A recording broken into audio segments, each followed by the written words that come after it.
ছবিটা ভাঙলেন কেন আপনি? আমি ইচ্ছে করে তো ভাঙি নাই। এই পুরো বাড়িতে আমার মায়ের একটা চিহ্ন তো আর বাকি রাখলেন না আপনারা।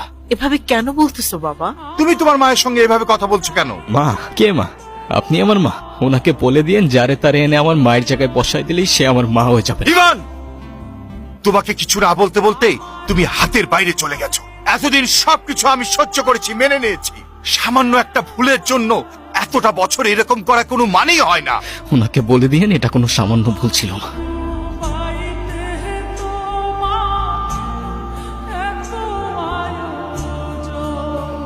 এখনই তো অ্যাক্সিডেন্ট হয়ে যেত, তারপর দোষটা হইতো আমার।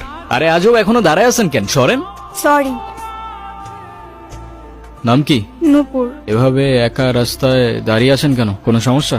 আপনি কোন দিকে যাচ্ছেন? আপনি কোথায় যাচ্ছেন? রূপগঞ্জে। আপনি চাইলে আমি আপনাকে ড্রপ করে দিতে পারি। কি হলো, কোনো ঝামেলা নাই তো?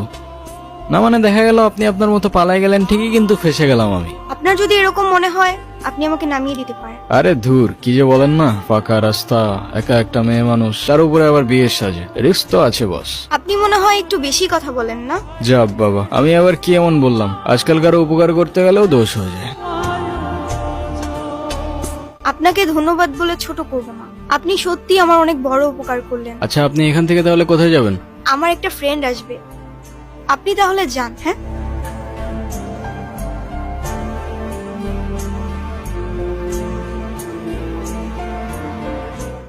আপনারা আমি কই জানি দেখছি, বুঝছেন? ও মনে পড়ছে, আপনারা আমি টিভিতে দেখছি, টিভিতে। চলেন, আমার মা দেখলে আপনারা মেলা খুশি হবে। চলেন। ওই, সমস্যা কি তোর? ওনারা ডিস্টার্ব করতেছিস কেন? কেরে কেরে তুই আমার কলার ধরছিস কেরে? এইটা আপনার ফ্রেন্ড, ওর জন্য আসছিলেন? না, উনি আমাকে অনেকক্ষণ ধরে বিরক্ত করতেছে। এই বউ, এটা কে? ওই, কি লাগে ও তোর? আফা, আফা, উনি আমার আফা হয়। হ্যাঁ, মেয়ে দেখলে মাথা ঠিক থাকে না, না? বিরক্ত করতেছিলি কেন? বিরক্ত নয় তো গুরু, আমি ওনাকে প্রোটেকশন দিচ্ছি। এলাকা তো ভালো না, মাল করে ভরা। তোর প্রোটেকশন দেওয়া লাগবে না, যা তুই যা, ফোট। গরো 50 টাকা দেন। এ বাবা তুই যা। আপনি আবার এদিকে একা একা চলে আসছেন কেন? আপনার ফ্রেন্ড আসে নাই? আপনিও কি ফলো করতেছেন আমাকে? হ্যাঁ, আমিও ফলো করতেছি আপনাকে। নেন। সরি, আসলে আমার একদমই খেয়াল ছিল না। একটা কল করা যাবে? হ্যালো, আমি নূপুর। তোমার নাম্বার কি হয়েছে? বাসায় ফেলে আসছি। আমি তো রূপগঞ্জে, তুমি কোথায়? তুমি চলে আসছো, কিন্তু আমি তো রূপগঞ্জ নাই এখন। সকালে আম্মু আব্বুর সাথে কদমতলী আসছি।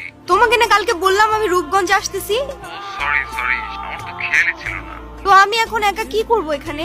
আরে আমি তো আছি, টেনশন করো না। তুমি এক কাজ করো, শ্যামপুর স্টেশনে আসো, ওইখান থেকে আমরা একসাথে পালাই যাবো। আচ্ছা ঠিক আছে, আপনি কি আমাকে একটু শ্যামপুর স্টেশনে পৌঁছে দিতে পারবেন? ওকে, চলেন। ঠিক আছে তাহলে, আই গেস আমাদের জার্নি এখানেই শেষ। আচ্ছা, আপনার বয়ফ্রেন্ড কই? আসে নাই?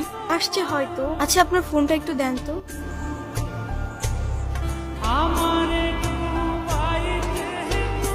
হ্যালো, কি হয়েছে, তুমি কল ধরতেছো না কেন? আমি স্টেশনে এসে দাঁড়ায় আছি। তুমি চলে আসছো। আসলে একটা প্রবলেম হয়ে গেছে, বুঝছো? প্রবলেম মানে? আসলে দেখো, বাসায় সব জানাইছি। আম্মু বলতেছে যে মেয়ের বাপ মায়ের পরিচয়টাই নাই, সেই মেয়ের আমি ঘরে তুলতে পারবো না।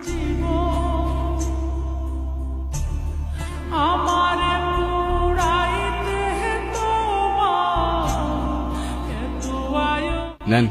শহরের মানুষগুলোর জন্য রান্না করে লাভ নাই। আজকাল মানুষের 2 দিনে ভালোবাসা হয়, 3 দিনে পালাই গিয়ে 4 দিনে ডিভোর্স হয়ে যায়। আপনার তো তাও ভাগ্য ভালো, আগেই কাহিনী শেষ। আচ্ছা, আমার সাথে বারবার কেন এমন হয় বলতে পারেন? সে যেহেতু আসে নাই, আপনি বাসায় ফিরে যান। না, আমি আর ওই বাসায় ফিরতে পারবো না, আর কখনো ফিরতে চাইও না। ঠিক বুঝতে পারলাম না। মা বাবা হারানোর পর আমি আমার মামা বাড়িতেই বড় হই। মা বাবার ভালোবাসাটা কি সেটা আমি কখনোই বুঝে উঠি নাই। আমি ভাবতাম মামা মামির মধ্যেই হয়তো আমি আমার বাবা মার ভালোবাসাটা খুঁজে পাবো, কিন্তু আফসোস। কিরে,